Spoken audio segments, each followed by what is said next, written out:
Hello students, कैसे हैं आप सब। आई होप आप सब अच्छे होंगे। आईसीटी वर्चुअल क्लासरूम में आप सबका स्वागत है।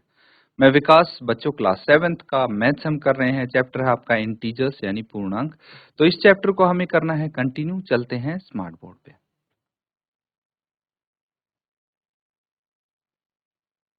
तो बच्चों आपका टॉपिक है इंटीजर्स, नोट कर लीजिए।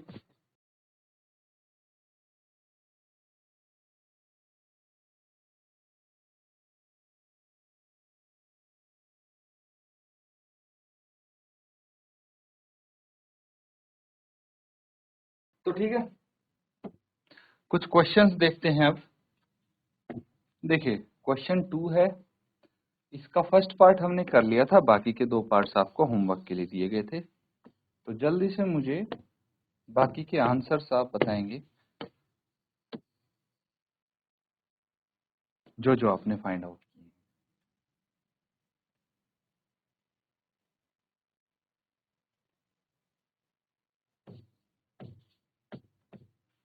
क्या बोला गया? Right negative integer and a positive integer whose sum is 5। दो इंटीजर लिखने हैं, एक नेगेटिव एक पॉजिटिव, इनका सम -5 होना चाहिए। बहुत सारे एग्जांपल हो सकते हैं इसमें, लेकिन आपको ध्यान क्या रखना है कि दो इंटीजर्स को करना है हमें ऐड। ठीक है, अब ऐड करना है तो सिंपली हमें बड़ा इंटीजर कौन सा रखना पड़ेगा, नेगेटिव साइन वाला या पॉजिटिव साइन वाला। आंसर पे साइन क्या है इसको ध्यान में रखते हुए हम बड़ा इंटीजर सोचें, मतलब बड़ी वैल्यू। ठीक है, जिसकी एब्सोल्यूट वैल्यू बड़ी हो, न्यूमेरिकल वैल्यू बड़ी हो, वो इंटीजर नेगेटिव होगा। तो मान लीजिए हमारे पास है -15। ठीक है, -15 में कितना जोड़ें कि आपका सम -5 आ जाए? तो इसमें 10 जोड़ना पड़ेगा, तभी तो इनकी एक्चुअल वैल्यू हम घटा पाएंगे और फिर साइन आ जाएगा बड़े नंबर वाला। जरूरी नहीं है कि यही एग्जाम्पल हो, बहुत सारे हो सकते हैं, जैसे -16 प्लस 11 कर लीजिए। और भी एग्जाम्पल आप लिख सकते हैं, लेकिन हमने एक पूछा है तो एक ही हम बताएंगे। Right negative integer and positive integer whose difference is -3। एक नेगेटिव एक पॉजिटिव इंटीजर लिखना है जिनका डिफरेंस -3 हो। बहुत अच्छी बात है, बहुत सिंपल है बच्चों। देखिए, कोई भी अगर मैं लिखता हूं, मान लीजिए 10, एक 10 है पॉजिटिव इंटीजर। ठीक है, डिफरेंस कितना होना चाहिए? डिफरेंस होना चाहिए -3। तो यहाँ पे मैं -10 कर देता हूँ इसको। -10 -7, इसको सॉल्व करेंगे, -10 + 7 और ये आ जाएगा -3। ठीक है, नोट कर लीजिए।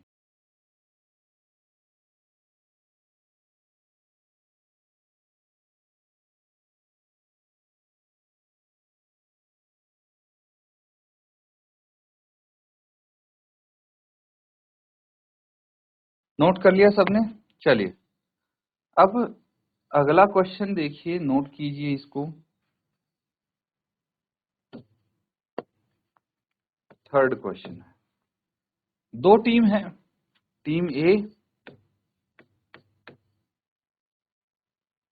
Team B. इन्होंने स्कोर किया है -40, 10, 0। टोटल आपको बताना है। एक टीम ने किया है 10, 0, -40, और आप टोटल करेंगे तो पता लग जाएगा किस टीम ने कितना स्कोर किया है। ठीक है, तो यहाँ पे टीम ए की अगर हम बात करें तो -40 को ऐड करना है 10 के साथ, और फिर 0 ऐड करना है। 0 किसी में ऐड करेंगे तो कोई फर्क नहीं पड़ेगा। अल्टीमेटली हमें सबसे पहले -40 और 10 को ऐड करना है। एक नेगेटिव है एक पॉजिटिव इंटीजर है, तो इनकी वैल्यूज को सब्ट्रैक्ट करेंगे, 30 आ जाएगा, वो भी माइनस का, प्लस 0। तो आंसर -30 आ गया। यहाँ पे कितना आया? -30। ठीक है, फिर टीम बी देखिए। अब हमारे पास है +10 + 0 + -40। टीम बी के लिए है ये। तो यहाँ पे 0 को तो हम 0 ही रहेगा, 0 को किसी में ऐड करेंगे तो कोई फर्क नहीं पड़ेगा, लेकिन 10 + -40 है तो एक पॉजिटिव एक नेगेटिव इंटीजर है, इनको ऐड करना है तो इनकी वैल्यूज को सब्ट्रैक्ट करेंगे और साइन आएगा जो बड़े नंबर के साथ है, यानी यहाँ भी -30 आ जाएगा। तो यहाँ पे बोल सकते हैं कि दोनों टीम सेम है। तो यहाँ पे लिखेंगे बोथ टीम्स स्कोर्ड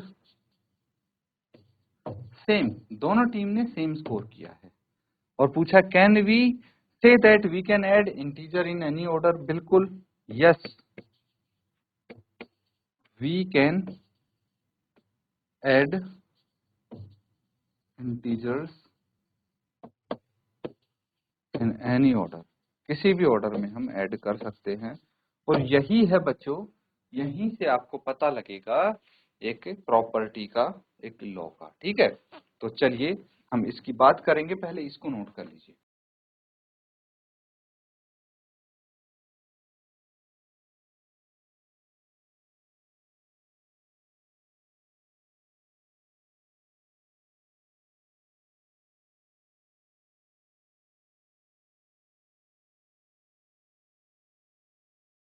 तो नोट कर लिया सबने।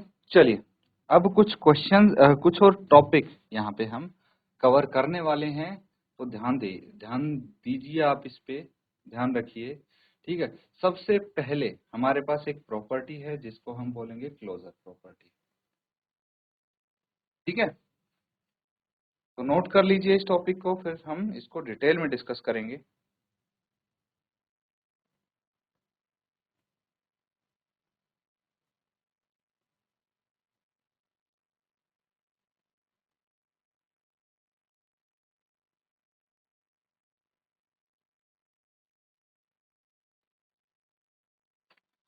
तो नोट कीजिए इसको, ये हो गया बच्चों क्लोजर प्रॉपर्टी, यानी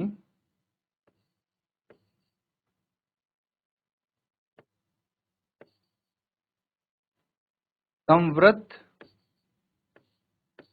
गुण, ठीक है। इंटीजर पता है आपको पूर्णांक होते हैं, तो क्लोजर प्रॉपर्टी हो गई संवृत गुण।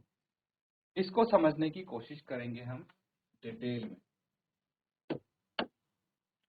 क्लोजर प्रॉपर्टी यहाँ पे किसकी बात हो रही है, एडिशन की बात हो रही है। एडिशन पता है ना, योग, पूर्णांकों का योग, ठीक है। तो पूर्णांकों का योग की क्लोजर प्रॉपर्टी यानी संवृत गुण क्या है। मान लीजिए ए और बी दो इंटीजर हैं, दो पूर्णांक हैं, तो क्या a प्लस बी भी एक इंटीजर होगा, ये सवाल है मेरा आपसे। क्या अगर दो इंटीजर्स को हम जोड़ते हैं तो जो आंसर आएगा क्या वो भी एक इंटीजर होगा, yes that will also be an integer, ठीक है। When we add any two integer, तब जब दो पूर्णांकों को जोड़ते हैं, the result will always be an integer, तो जो आंसर आएगा, सॉल्यूशन आएगा, वो हमेशा एक पूर्णांक होगा, इंटीजर होगा। ये है आपकी closure property under addition of integer, ठीक है, या फिर closure property of addition of integers, ठीक है। ये समझना है आपको, ये सभी इंटीजर सभी पूर्णांकों के लिए सत्य है, ट्रू है। जैसे हम बात करते हैं कुछ इंटीजर्स की एग्जांपल, देखिए ए बी हमने जनरलाइज ले लिया है। इंटीजर ए है -4, इंटीजर बी है 5, दो इंटीजर है -4 एंड 5। तो -4 प्लस 5 कितना आ गया, -4 प्लस 5 प्लस 1, जो कि एक इंटीजर है, पूर्णांक है, ठीक है। -4 0, दो इंटीजर हैं, इन दोनों को जोड़ के क्या आएगा, -4 प्लस 0 -4, ये भी एक इंटीजर है। वहीं पे आगे देखिए ध्यान से, -4 -5, दो इंटीजर आप देख पा रहे हैं, दो नेगेटिव इंटीजर्स को जोड़ेंगे तो एक नेगेटिव इंटीजर आएगा आंसर में, ये भी इंटीजर है। तो यही प्रॉपर्टी आपको बताती है, ये एग्जाम्पल नोट कर लीजिए। और कुछ एग्जाम्पल जैसे 3 आपको दिए हैं, तो 3 एग्जाम्पल आप अपनी तरफ से लिखेंगे इसके। समझ में आ गया, हेडिंग तो सबने लिख ली होगी। अब अगर इनको हम नंबर लाइन पे जोड़ेंगे तो भी बात वही है, तो इसको आप कर सकते हैं, खुद कर लीजिए। -4 को 5वें नंबर लाइन पे जोड़ेंगे तो आंसर क्या आ जाएगा आपका, ये आपको पता है। तो ये बोल सकते हैं कि under addition integers are closed, ठीक है, under addition integers are closed, समझ में आ गया। लेकिन यही चीज अगर हम सब्ट्रैक्शन के लिए पूछें, मैं आपसे पूछता हूं कि एक इंटीजर में से दूसरा इंटीजर सब्ट्रैक्ट करना है, तो वहां भी क्लोजर प्रॉपर्टी अप्लाई होगी क्या? जो रिजल्ट होगा वो एक इंटीजर आएगा हमेशा, या ऐसा हमेशा नहीं होगा, ये आपको बताना है। थोड़ा सोचिए जरा, फिर बताइए।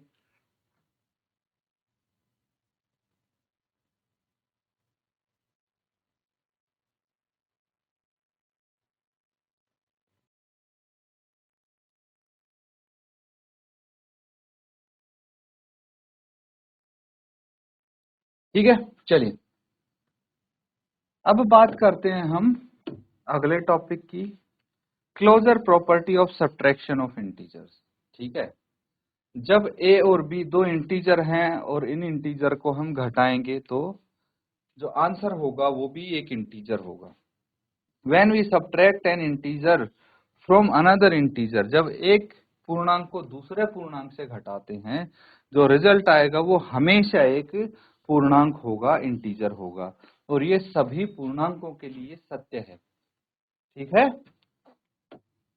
एग्जाम्पल नोट करिए इसका। ये रहे example, integer a integer b है, -6 एंड 5।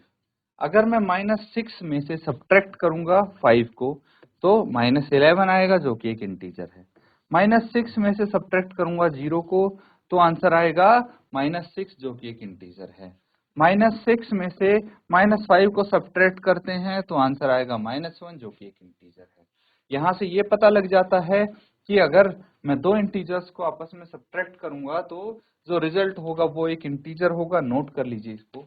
ये है आपकी क्लोजर प्रॉपर्टी अंडर सब्ट्रैक्शन, या फिर क्लोजर प्रॉपर्टी ऑफ सब्ट्रैक्शन। यहाँ पे हम बोल सकते हैं कि subtraction of integers is closed. ठीक है, तो अब, या फिर आप ऐसे बोल सकते हैं, under subtraction integers are closed. ठीक है, तो ये है क्लोजर प्रॉपर्टी ऑफ इंटीजर्स, है ना, closure property of subtraction of integers and closure property of addition of integers. ये भी काफी इंपॉर्टेंट था बच्चों, इसको नोट करना जरूरी है।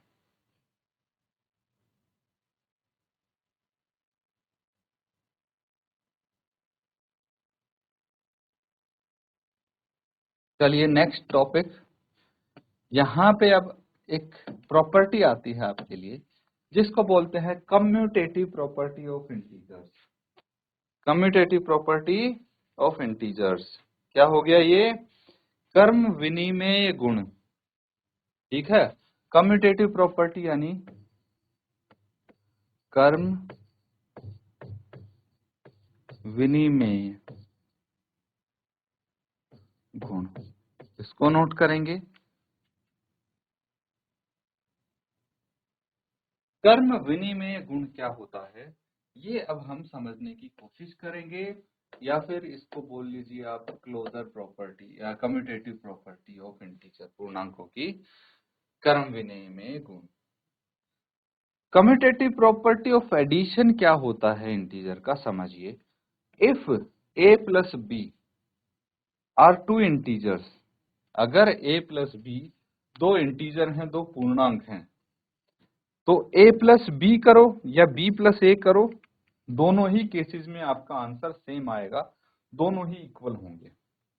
एग्जाम्पल देखिए, दो पूर्णांक है हमारे पास a एंड b, एक है 8 एक है 9। 8 में 9 जोड़ दीजिए, कितना आ गया? 17।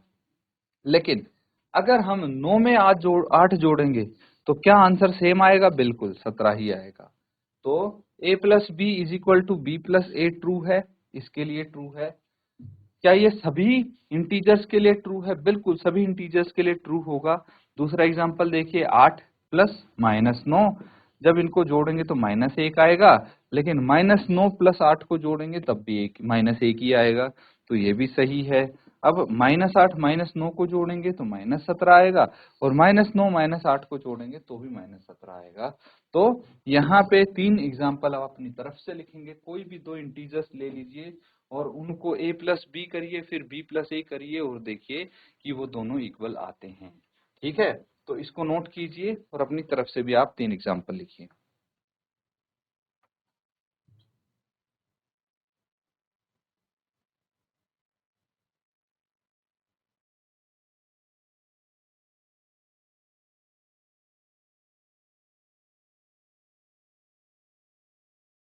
ठीक है, नोट कर लिया है सबने? ठीक है, तो यहां पे हम ये बोल सकते हैं addition is commutative for integers. ठीक है, इंटीजर्स के लिए एडिशन कम्यूटेटिव है, यानी एडिशन के लिए कम्यूटेटिव प्रॉपर्टी फॉलो होती है। लेकिन क्या यही चीज सब्ट्रैक्शन के लिए होती है? अब ये भी सवाल है, क्या कम्यूटेटिव प्रॉपर्टी सब्ट्रैक्शन के लिए हम अप्लाई कर सकते हैं? तो यहाँ पे चेक करके देखिए, एक बार पता लग जाएगा आपको। अगर हम दो इंटीजर लें a और b और दोनों को घटा दें, तो a माइनस बी या b माइनस ए इक्वल होंगे या नहीं? अगर इक्वल होंगे तो कम्यूटेटिव प्रॉपर्टी फॉलो करते हैं, अदरवाइज नहीं करते। तो दो इंटीजर ले लीजिए, इंटीजर a है 1 1 एंड थर्ड केस में -1, इंटीजर b है 7 -7 -7। अब फर्स्ट देखिए, 1 में से 7 को माइनस कीजिए, यानी a माइनस बी कितना आ जाएगा? -6। लेकिन अगर b माइनस ए करते हैं, 7 माइनस 1 करते हैं, तो आंसर डिफरेंट आता है आपको, तो ये इक्वल नहीं है। अगला एग्जांपल देखिए, जब एक में मतलब सब के लिए फॉलो नहीं है, अगर एक इक्वल नहीं आया तो मतलब सब के लिए तो फॉलो नहीं करता है ये। तो इस केस में हम बोल सकते हैं subtraction is not commutative for integer. आप बहुत सारे एग्जांपल देखेंगे, इसी तरह के एग्जांपल आपको देखने को मिलेंगे। तो अब आप एक क्वेश्चन देखिए जो हम यहाँ पे करने वाले हैं। वेरीफाई करना है फॉलोइंग स्टेट ऑफ प्रॉपर्टी। देखिए यहाँ पे है -5 प्लस -8 है और -8 प्लस -5 है। तो ये क्या है? यहाँ पे आपने दो इंटीजर लिए हैं, इंटीजर a है -5, b है -8, और एक बार हम कर रहे हैं a प्लस बी, एक बार कर रहे हैं b प्लस ए। तो लेफ्ट हैंड साइड ले लीजिए आप a प्लस बी, और ये हो जाएगा -5 प्लस -8, यानी -5 -8 जो कि -13 आ गया। राइट हैंड साइड ले लीजिए b प्लस ए, जो कि है -8 प्लस -5, -8 प्लस -5 -13 आ गया। तो left hand side is equal to right hand side है यहाँ पे। ठीक है, इसको नोट कर लीजिए, और यहाँ पे ये कम्यूटेटिव प्रॉपर्टी अप्लाई होती है। कौन सी प्रॉपर्टी? आपको पता है, कम्यूटेटिव प्रॉपर्टी, उसके लिए वेरीफाई किया है हमने। नोट कर लेंगे बच्चों इसको।